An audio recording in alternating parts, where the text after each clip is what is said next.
পেঁপের গাছ লাগানোর পরে বেশি দিন সময় নেয় না, একটা বছর পরেই পেঁপা প্রচণ্ড ধরে। এই দেখছেন, এটা হচ্ছে আমাদের পেঁপের বাগান। এখানে অনেক কটা গাছ আছে, প্রত্যেকটা গাছেই পেঁপা ধরেছে। শুধু একটা গাছ না, ওই পাশেও গাছ, চতুর্দিক দিয়ে গাছ আছে। পাশাপাশি পুঁই শাকগুলা, গ্রামের পুঁই শাক এতটাই মোটা হয়, এই দেখছেন অনেক মোটা। এগুলা কিন্তু দেশি পুঁই শাক। এগুলা যদি মাছ দিয়ে রান্না করা যায় খেতে হেভি টেস্ট লাগে। আর এই পুঁই শাকগুলো গ্রামে চাষ করে খাওয়া যায়। শহরের থেকে গ্রামের খাবারের সবসময় খাবারের টেস্টই আলাদা। শুধু পুঁই শাকের গাছ না, এখানে বিভিন্ন ধরনের গাছই আছে। এই দেখেন, এটা হচ্ছে আমার ফিরাবা জালের বড় জাল। আমরা হচ্ছে 3 জাও, এটা হচ্ছে বড় জাও। এখানে কলমি শাক, যে কলমি শাক ঢাকা শহরে প্রচণ্ড কিনে খেতাম, বিদেশে যাওয়ার পর কখনো খাওয়া হয় না সেই কলমি শাক। অনেক পাশাপাশি দুন্দুল সবাই চিনে। আমাদের এখানে খেরের পালার উপরও দুন্দুলের গাছ উঠিয়ে দিলেও হয়ে যায়। গ্রামের পরিবেশটা সবসময়ের জন্য ভালো লাগে।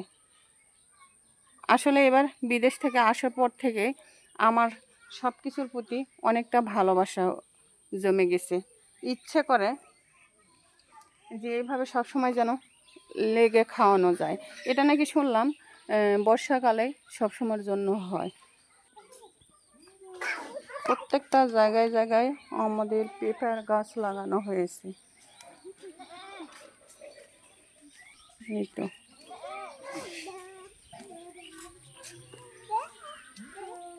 আমাদের গ্রামের পরিবেশটা কেমন লাগে আপনাদের মাঝে অবশ্যই বলবেন। কিন্তু এরকম পরিবেশ বিদেশে কখনো পাওয়া যায় না, কখনো বাইরে যাওয়া হয় না। বিদেশে সব সময় বন্দি কারার থাকতে হয়। গ্রাম অঞ্চলে ঘুরতে বেড়াতে অনেক ভালো লাগে। এখন গ্রাম অঞ্চলেও বিভিন্ন ধরনের হরেক মালার জিনিস পাওয়া যায়।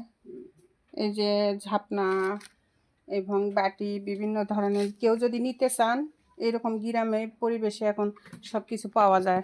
আগের দিনে ছিল না, এখনকার দিনে এই যে লবণদানি, এগুলো সবগুলো দাম কিন্তু অনেকটাই কম, বেশি না। এই যে পানি খাওয়ার জগ, এগুলা কত করে আঙ্কেল? 120 টাকা। এই দেখছেন, ঘরে বসে এখন 120 টাকা করে পানি খাওয়ার জগ পাবেন। মেহমান এলে আর বেশি দূরে যেতে হয় না। এই